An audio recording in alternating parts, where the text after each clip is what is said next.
Thank you, Paul. Yeah, today is the last day for parents to respond to San Diego Unified School District's survey regarding the new cell phone policy. So joining us now to talk about that topic is Shana Hazen of the San Diego Unified School Board, a trustee there. Thank you. Good morning. So much good to see you, because this is in regards to a new California law that's taking effect. So we already have a current cell phone policy very similar to what is now going to be the Phone Free School Act. Tell us our current policy and what you're looking for from parents with this survey. So San Diego Unified has really been ahead of the state, and I think really the country, in having a long-standing cell phone use policy on our campuses. We knew many years ago, it was before I was on the board, that we didn't want cell phones interfering with learning, and so cell phones are not allowed during the school day for middle school students and for high school students.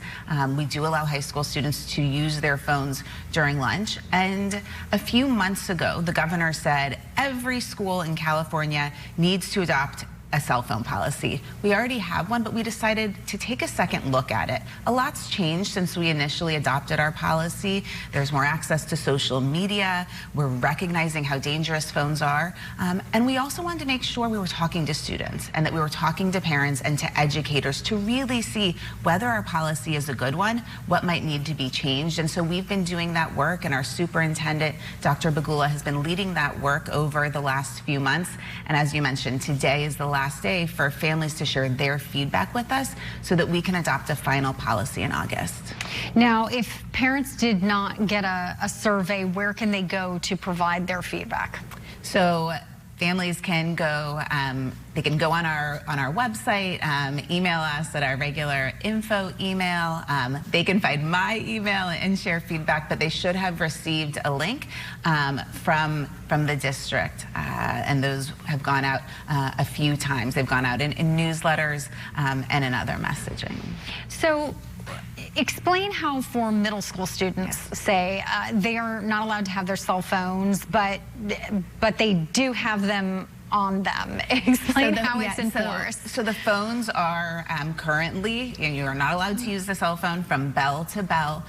Phones do need to be put away, and there are consequences when phones come out. And this policy, the proposed policy, really describes what those consequences would be, what happens on the first and third offense when phones are taken away, and how they're returned.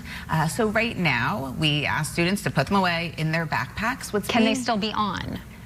So that's not articulated whether they can be on, but one of the things that we've heard from parents, and I'm a mom myself, is that if there's an emergency, parents do want to be able to use that phone as a tool to communicate with their students. And so having it in a backpack or in a pouch, out of immediate use, but in an emergency situation, being able to communicate with children was really important to families. And Dr. Bagula spoke with the PTA, and this was an issue that they brought up. So it could be a possibility where they might be able to use it in a passing period. No. So that's not the intention. The intention is that for middle schoolers, from bell to bell, they are not using it, they are not taking it out, and if they are using it during the school day, that there would be a penalty for that. Series of consequences. Yeah, and at high school, we talked to students, and students did say they would like to be able to use it during lunchtime, and so that is included in the policy. And again, we're refining it. I think there are some things we have to think about in terms of smart watches, AirPods, other ways that our students are using technology that might be really distracting. Yeah, they're getting around some of the rules with loopholes there. And, it's interesting. I'm curious as to the feedback, because I'm always surprised by the parents that are like, no, I want to be able to communicate with my child throughout the day, no matter what, because then you have other parents, which I think maybe I fall more in line with, where academics should take precedent. Perhaps you look at the mental health studies that we've seen over the years with social media and the impact it's having on our kids, and that there could still be ways to get in touch with your child even if there is an emergency through the administration. Absolutely, and I think that's really what we heard from parents. Parents want their children to learn at school and don't want their children to be distracted, and if there's an emergency, want to be able to get in touch with them. And so I think the intention and the request of parents is, if there's an emergency, can we communicate, and really wholehearted support for having phones away during the school day and enforcing consequences if students use them. And I do think the other thing we have to be mindful of is educating families about the dangerous consequences of using phones. You talked about social media.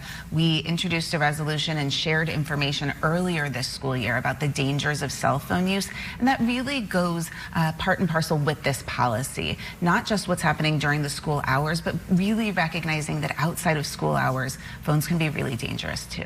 Yeah, I mean, a lot of different perspectives. You can certainly understand both sides of the issue, but you're encouraged to give your voice to the issue for the new policy that could go in effect next year. Exactly. So encouraging everyone to do that on San Diego Unified's website. Shana, thank you so much. Appreciate the time this morning. Thank you.